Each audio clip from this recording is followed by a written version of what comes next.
অনেক সময় ইউপিএস গমের এমনভাবে লাফাইতেও পারে এজন্য কোনো চিন্তার কারণ নাই। আপনি শুধু জাস্ট ভিডিওটা দেখেন তাহলেই বুঝে যাইবেন সমস্যার সমাধান। ব্যাকআপের ক্ষেত্রে এমন করার কারণ হইছে এই ইউপিএসটায় ব্যাটারিটায় ভোল্টেজ নাই, তাই তো সার্কিটটাও রান হয় না, বারবার কারেন্টে দেওয়া অবস্থায়ও ছাইড়া দেয়। যত মিনি ইউপিএস আছে এদের সার্কিট রান হয় তার নিজস্ব ব্যাটারি দিয়েই। যখন সার্কিট রান হয় তখনই রিলে কাজ করে। দেখেন আমি খোলার পরে চেক করলাম, এরপরে ব্যাটারিটা খুলে নিব, ব্যাটারি কেবলটা খুলে নিব আর জাস্ট ব্যাটারিটাও বদলাই ফেলাবো, আরেকটা ব্যাটারি এখানে দিব। এখানে আমি বেশি কিছু করি না, খালি ব্যাটারিটা তার দুইটা নেগেটিভ পজিটিভ খুইলা বের কইরা নিতেছি ব্যাটারিটা। এখানে আর তেমন কোনো কাজ নাই। আর এখানে নতুন একটা ব্যাটারি দিয়ে দিব, তাহলেই আমার ইউপিএসটা রান হয়ে যাবে। তখন আর ওই সার্কিট ছাইড়া দিবে না, কারণ এই সার্কিটটা তখন রিলেগুলা নতুন ব্যাটারির কারণে রিলেগুলা ধরে রাখবে, প্লাস ব্যাকআপও দিবে।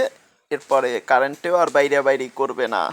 দেখেন মুই লাগাইয়া আউটবোর্ডে লাইনও দিয়া রাখছি, কারেন্টেও পাওয়ার দিছি, কিন্তু এখন আর কিন্তু আমার ইউপিএসটা লাফায় না। আপনাদের খোলা অবস্থায় দেখাচ্ছি, ব্যাটারি গাইডেড বসাই দিছি আজকে লাগানো, আর ইউপিএস রান কইরা দিছি, কিন্তু এখন কিন্তু আর ইউপিএসে কোনো সমস্যা নাই, প্রবলেমও নাই। আমি আপনাদের আউটবোর্ডও চেক কইরা দেখাবো। দেখেন এরকম করে আপনি আপনার ইউপিএস সাইরা নিতে পারেন, ব্যাটারিটা চেঞ্জ করে নিতে পারেন, সেক্ষেত্রে অনেক খরচ কম হইব। অনেক সময় দেখা যায় এই সমস্যা দেখাইয়া মেকাররা বলে ব্যাটারি সার্কিটের দুইটাই কাজ করতে হইব, অনেক টাকা বিল করে। সেক্ষেত্রে আপনি নিজে এরকম দেখা ইউপিএস ব্যাটারি বদলাই নিতে পারেন। আপনি এটা কোনো আহামরি তেমন কোনো কাজ না।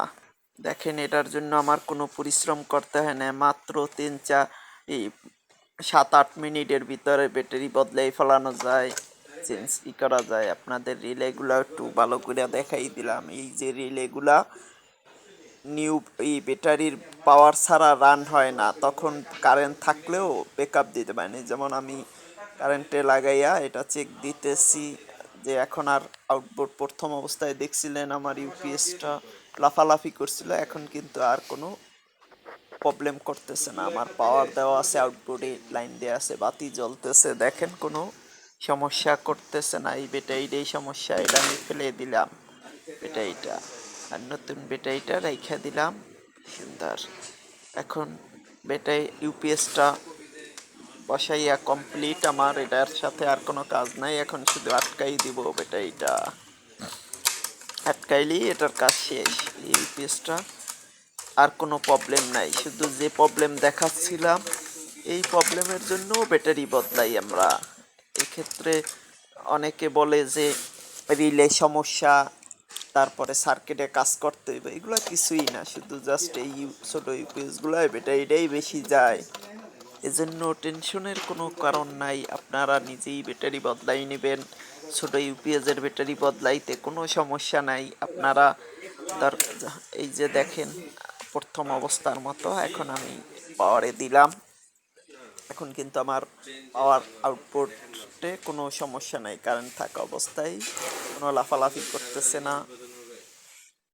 আমার এটা সম্পূর্ণ কমপ্লিট আছে। আপনাদের যদি ব্যাকআপে দিয়েও দেখাই তাও দেখতে পারবেন যে আমার ব্যাকআপ দিচ্ছে। এই যে এখন দেখেন ব্যাকআপে দিয়ে দিলাম, এই যে ব্যাকআপে আছে, কিন্তু লাইটটা বন্ধ হয় না, এই যে লাইট আছে, ব্যাকআপ দিচ্ছে ঠিক মতো। এভাবে দেখে আপনারা আপনাদের ইউপিএস সাইরে নেবেন, ব্যাটারিটা বদলাই নেবেন। খোদা হাফেজ।